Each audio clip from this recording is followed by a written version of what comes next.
What's going on YouTube? Username Kite562 here of Kite562's Books and Manga Reviews with episode 3 of Sherlock Sundays. Now, this video will be going up on April 7th of 2024, so sit back and relax and listen to what I have to say about The Hound of the Baskervilles by Sir Arthur Conan Doyle. Anyway, again, this novel is written by Sir Arthur Conan Doyle, so sit back and relax and listen to what I have to say about The Hound of the Baskervilles for this episode of Sherlock Sundays. So be sure to leave a like, comment, and subscribe if you enjoy the content on this channel. So let's get on with the review. Now, for the plot of The Hound of the Baskervilles, as Sherlock and Watson are in the familiar office of 221B Baker Street, we find the pair trying to figure out the case of Mr. James Mortimer, since he's the client in this situation. A doctor with high marks of the time, according to Chapter 1 of this story. Now, James Mortimer tells them of a Sir Charles Baskerville who recently passed away of unknown circumstances. What could that be? Well, a family curse attached to the Baskerville family has more to say within this story. So I have to say, for the first side note that I wrote down, as Sherlock and Watson observe this highly designed cane of Mr. Mortimer's, going through my mind is, how much of an impact did Mr. Mortimer leave on society? Along with, did Mortimer gain any rivals or enemies during his years of practice? Like, when I first started this novel, that's what first came to my mind as I observed everything within the first 2 chapters as I was reading.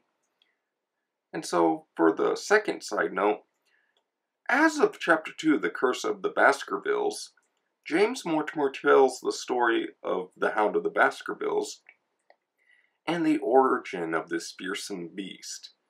And for the first notable quote, "Learn then from this is not to fear the fruits of the past, but rather to be circumspect in the future, that those foul passions whereby our family has suffered so grievously may not again be loosed to our undoing." The Hound of the Baskervilles, pages 501 and 502, Chapter 2, The Curse of the Baskervilles. And I thought this was a really impactful quote in general, so it was an all-around enjoyable experience. I mean, there were a lot of notable moments that I wanted to write down, but I just kind of had to,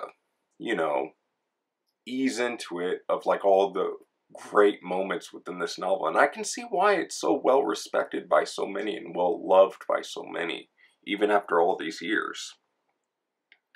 So for side note number 3, as Dr. Mortimer tells Sherlock and Watson of this old Baskerville story, which sounds more like a curse in my eyes, Dr. Mortimer also tells the two of the death of Sir Charles Baskerville, along with what's going on to happen to the next of kin, Henry Baskerville, which is the son of Charles' younger brother, who is in America as of now, according to the novel, well, according to the story.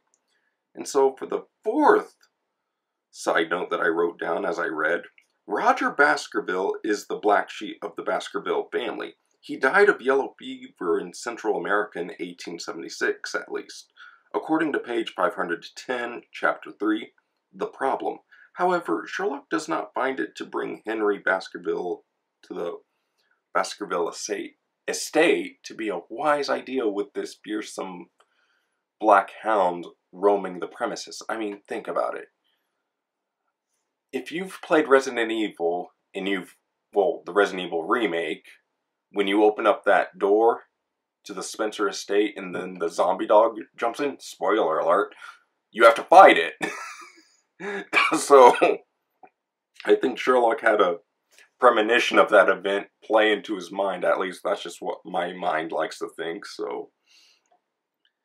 But my question for this is, could have Roger Baskerville faked his death and took on another name and enact his revenge from the sidelines as a dog trainer of some sort?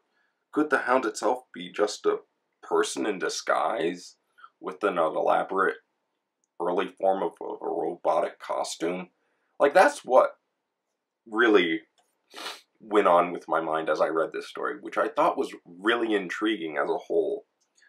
So for side note number 5, all of chapter 5, the 3 broken threads where Henry tried to find his missing boot, I got a decent chuckle out of me for some reason, like when he's at the hotel and he's just frustrated and he has, again, 3 pairs of boots, a black pair, a tan pair, and then some sort of prototype pair. I mean, it was yesterday when I wrote down, well, finished the Hound of the Baskervilles, but all in all, I found this to be an enjoyable story. And I have to say, another favorite quote of mine is that, "Over the green squares of the fields and the low curve of a wood there rose in the distance, like some fantastic landscape in a dream, the Hound of the Baskervilles," chapter 6, Baskervilles Hall, page 530. And all of these descriptions with any Sherlock story that I've read were just absolutely velvety to the eyes and just really, again, wraps you in like a warm blanket, like with all the short story collections that I've read and the novels. I can see why this novel is so well respected and well loved by many again. So, for notable quote 2, it's another quote. It's how the Hound of the Baskervilles is described of how it sounds. "From a dull murmur it swelled into a deep roar and then sank back into a melancholy throbbing murmur once again." The Hound of the Baskervilles, chapter 7, The Stapleton of Mary Pitt House, page 539. Now, the version of Sherlock Holmes is that my first time a Sherlock Holmes review video up there, so I'll leave it up there for you guys to watch and enjoy. So, at the end of the day, my final thoughts: it was an enjoyable novel with enjoyable and delectable scene descriptions. However, I myself can appreciate this novel. I do find it not as enjoyable as I had with The Sign of the Four for some reason. This novel did have some great twists that I did not see coming, though, as I read through it. So, The Hound of the Baskervilles is a solid B to B plus story, and I do recommend you read it, but again, for some reason, The Sign of the Four sticks in my mind the most. So, anyway, I'm Kite562. This has been episode 3 of Sherlock Sundays, The Hound of the Baskervilles. So, thank you all who have subscribed to this channel, so leave a like, comment, subscribe if you enjoyed the content on this channel. This is Kite562 of Kite562's Books and Mangas Reviews, and as always, I hope you have a wonderful day, everybody. Later.